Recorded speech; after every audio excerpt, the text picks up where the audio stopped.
Yeah. How about this perception, the mindset that some people have that it looks as though graduates here, we seem to focus so much on the paper qualification. How about skills? Is there a chance that this summit will address that? Well, yes, I think what we need to do is to show that we do have opportunities in those vocational type stuff. I tell a lot of young people that I talk to that look, for our country to grow and truly develop, we're talking about physical development. If we don't, if we don't look at Nigeria from the point of view of building roads and building bridges and building hospitals and doing all those mechanical and technical things, then we're not addressing the kind of development that we need. We reach the stage now where, okay, you've got the money, but you can't just throw money at something. It has to transform. And that transformation requires that we have people who can use their hands. And a lot of our young people, there's got to be dignity in labor. And the labor I'm talking about is labor in quotes. It says a labor of plumbing and technical and engineering and doing those things which our graduates feel, you shouldn't get involved in. Let me tell you a quick story. True. A young chap came to see me many years ago, and he wanted me to buy life insurance. I said, well, what are you doing selling life insurance? And he said, well, actually, he qualified for University of Lagos with a degree in engineering and so on. I said, okay, you know what? I've got a friend who can take you on, as an apprentice to do carpentry. He runs a huge furniture factory, and you can learn carpentry. I said, you're an engineer, you can read diagrams and so on and so forth. He looked at me, I said, me, carpenter? And I tried to make him understand that, look, that is how the country is going to be built. There are carpenters and they're carpenters. He couldn't see the dignity in that labor. He was like, I can't be a carpenter.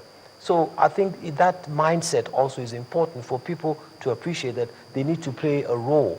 But we're not asking them to be part in the process. We also have to reward accordingly, and we've got to pay them in a way that makes it a dignified job to do. Yeah, when you talk about reward, very important here, because I also remember that once the nation decided to see how they can get more skilled hands by bringing up a process where even if you decided to leave school at a junior level, you can as well be able to do so many of these things with at least some form of dignity attached to it. And they introduced what they call introductory technology, which I don't know if it still exists in schools. Yeah. Now, how can we reward these people? Because some of these craftsmen or artisans, some of the best paid in Europe and in other parts of the world. How can we reward some of these people so that we know that truly there's some form of dignity? You find that there's a natural process that's taking place. Thank God for the laws of economics. You will begin to reward them because I don't want to do that job. I need you to do it. I can't find enough of you to do it. I've got to start paying more and more money for the few that's available. So you put a premium on it and you begin to get attracted to that industry. So you look around you and you need people with different levels and grades of technical skills. And the more sophisticated it is and the less you find people, the more you have to pay. So if I can go and bring in an Italian furniture manufacturer or somebody from Cotonou to do my plastering and all the fancy things I would do in my home, and I have to pay a premium, then surely people will begin to realize that, hey, there's an opportunity here.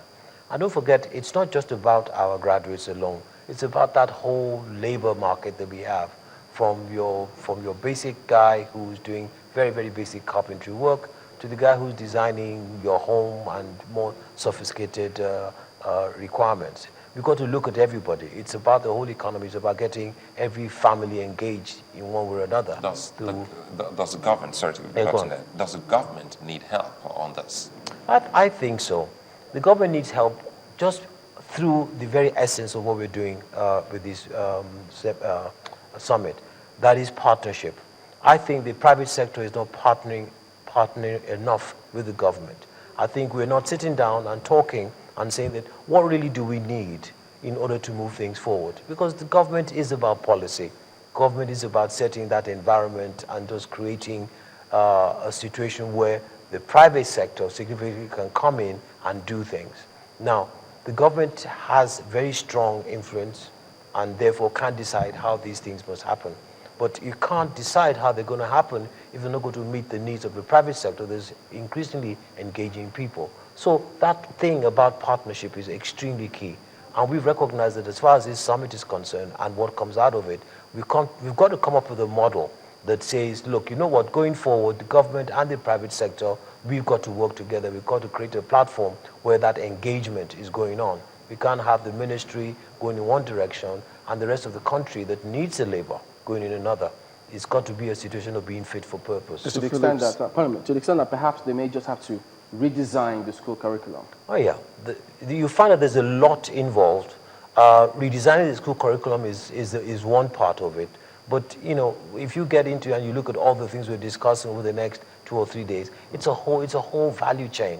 We started with the philosophy of education. We're asking the president today to talk about what the vision is as far as education is, and what philosophy must we have, and what policies must we put in place to drive that philosophy so that we can achieve that vision.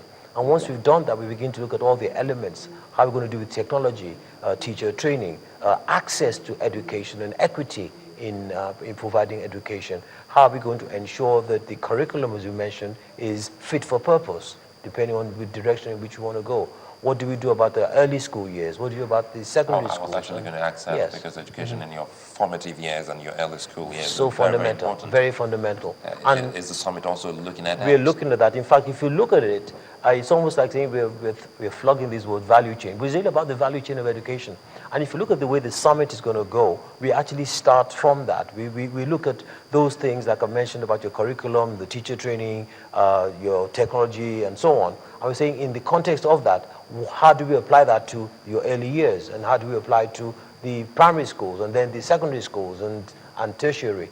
So there's it's almost like a two-dimensional matrix, whereby for all those things, how are we applying them to these different segments of one's life cycle in learning?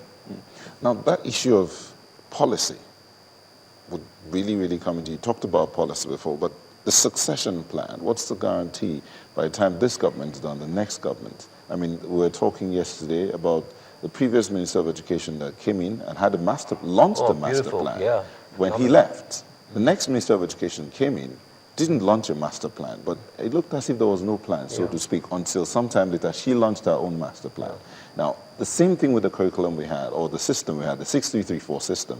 They say it's still in existence, but it's been reworked so much so that nobody talks about it anymore. That's where we had introductory technology. So, succession plan and going forward. Yeah, you've got to legislate, literally.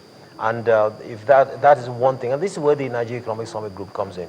You know, we're advocates for legislating and making things, and turning things into law. And we're moving more and more into that. You know, we've done that we're pushing that with agriculture, but saying, how can we legislate, make these things law? Say, this is what the law says. And it doesn't matter, with whims and caprices of different governments coming in, sorry, you can't change it because, okay, before you change it, we're going to have a major battle because we say, we've thought this thing through.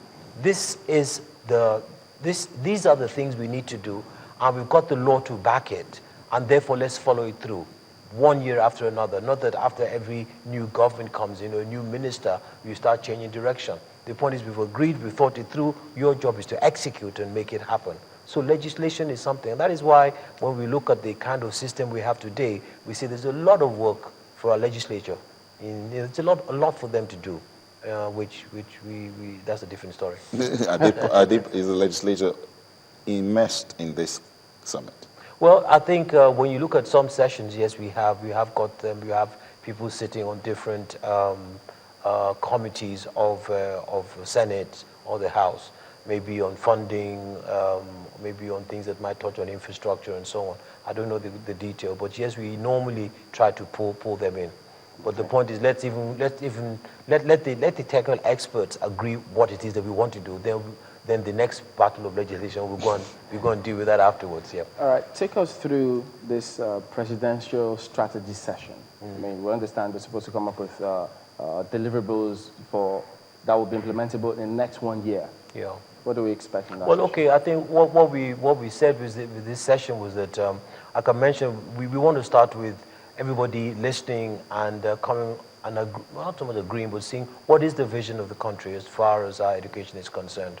And as usual, whenever you plan these strategies, you say, where can we find the quick wins? What are the things that are so obvious to us that we need to put in place we can literally walk out of the door and on Monday morning, it begins to happen. It's something that the minister can do. You don't need any law about it. You just, it's almost like the president saying that, with agriculture, okay, we're going to stop subsidies on fertilizers, no more importation of fertilizers through grants and so on. So the same thing with education. We're saying that, look, where can we find the quick wins? And people have got loads of ideas. I'm not an expert in this area, but you have all the experts who've got things literally ready in the bag to go.